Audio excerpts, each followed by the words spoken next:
Bonjour, dans cette nouvelle vidéo, j'aimerais partager avec vous les raisons pour lesquelles je me suis engagé dans une relation à distance avec celle qui est aujourd'hui mon épouse. Cela fait bientôt 5 ans. Oui, tu as bien entendu, 5 ans.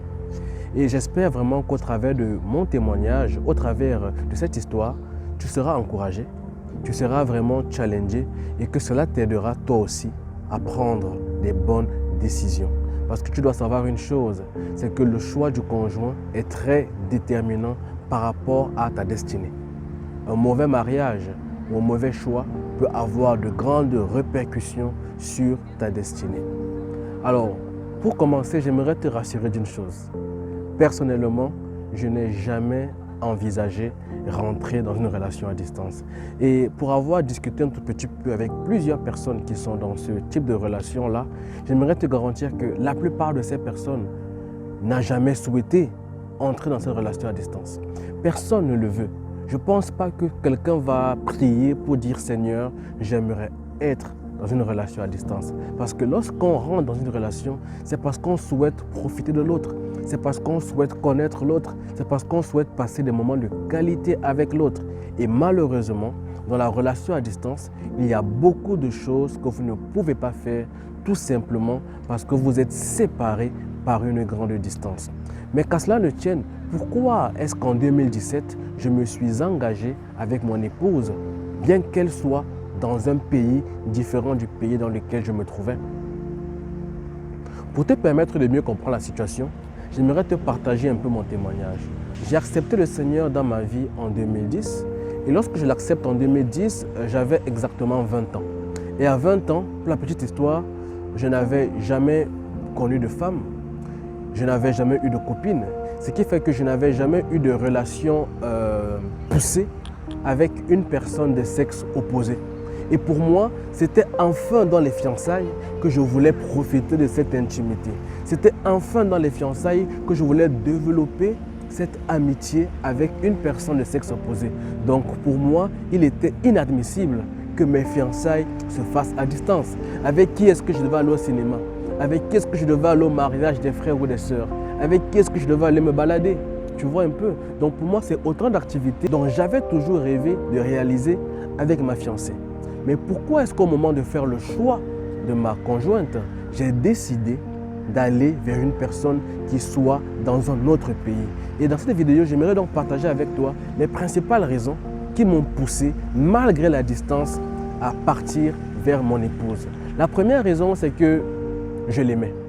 Oui, je l'aimais. J'étais amoureux d'elle. Parce que vous devez le savoir, mon épouse et moi, on se connaît depuis 2013. Et de 2013 à 2015, il s'est développé entre nous une certaine amitié. Lorsque nous étions tous les deux étudiants en Algérie. Une affinité s'est créée, une amitié s'est créée. Et avec le temps, en la connaissant davantage, je réalisais qu'elle avait beaucoup de choses que je recherchais chez une femme. Elle était quelqu'un de patiente. Elle était quelqu'un qui craignait Dieu, elle était zélée pour Dieu, elle avait le sens de la responsabilité, le sens de l'entrepreneuriat et autant de choses. Bon, je ne vais pas te citer tous les critères que j'avais, mais bon, voilà quelques-uns des critères que j'avais. Et la deuxième chose en fait, c'est que je m'étais rendu compte qu'on avait développé une relation amicale. Vous savez, on peut être dans l'église, mais ce n'est pas avec tout le monde qu'on réussit à s'ouvrir. Ce n'est pas avec tout le monde qu'on réussit à parler de sujets intimes. Par contre, avec elle, bien que j'étais son responsable, je parvenais à parler avec elle de certains sujets. Je parvenais à rire avec elle et elle parvenait à me faire rire. Lorsque je traversais des moments difficiles, elle parvenait à m'encourager. Et ce qui fait que ça a développé une certaine intimité, une certaine amitié entre nous deux. Alors, la troisième raison, c'est que à un moment, je me suis dit, Salomon, tu as d'autres sœurs devant toi en France. Pourquoi aller en Algérie? Je ne veux pas souffrir. Et le Seigneur m'a dit, si Vanessa était en France, quel aurait été ton choix? Et là, ma réponse était évidente. Si elle était en France, c'est sûr et certain que mon choix se serait porté vers elle. Et là, le Seigneur m'a fait réaliser une chose, c'est que ne fais pas Ne prends pas une décision pour la vie à cause des souffrances du temps présent. À un moment, je voulais m'engager avec des personnes. Je voulais m'engager avec une soeur qui soit en France, tout simplement parce que je ne voulais pas souffrir. Mais le Seigneur m'a fait comprendre qu'il est très important de réaliser que le mariage, ce n'est pas 1 an. Le mariage, ce n'est pas 2 ans. Mais le mariage, c'est jusqu'à ce que la mort vous sépare. Voilà pourquoi c'est très important de faire attention et de bien choisir la personne avec qui tu veux vieillir. Parce que si jamais tu fais un choix conduit par ta chair, conduit par tes émotions, parce que tu as peur d'être seul, bien que tu sois engagé, je crains fort que tu puisses être conduit par de mauvaises motivations. Et quand Dieu m'a fait réaliser cela, j'ai dit Seigneur, je suis conscient que pendant un temps, ça ne sera pas facile. Mais à cause de la gloire à venir, j'accepte de payer le prix maintenant. À cause de la gloire à venir, j'accepte de me sacrifier maintenant. Toi aussi, j'aimerais t'encourager. Ne fais pas un choix sous l'effet de la contrainte. Ne fais pas un choix sous l'effet de la peur. Mais laisse que le Saint-Esprit, le Parakletos, puisse te conduire dans ton choix. Et la 4e raison pour laquelle je me suis engagé avec elle, c'est que je voulais quelqu'un qui serve le Seigneur.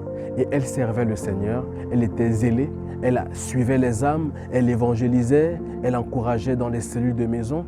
Et je me suis dit, honnêtement, que demander de plus?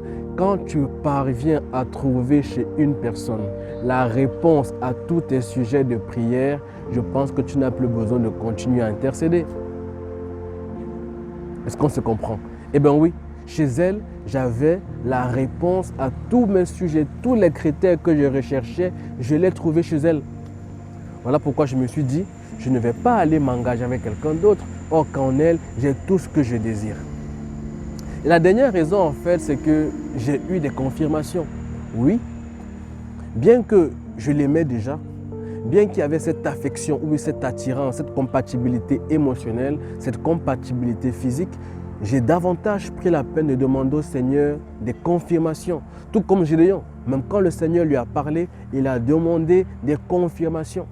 Et moi également, j'ai demandé au Seigneur des confirmations. Et quand j'ai reçu ces confirmations, cela m'a davantage convaincu dans le choix que j'avais fait. Et cela m'a davantage rassuré. Ce qui fait que j'étais sûr d'une chose, c'est que c'est elle, la femme que Dieu a préparée pour moi. J'étais convaincu que c'est elle, la femme avec qui Dieu voulait que je me mette.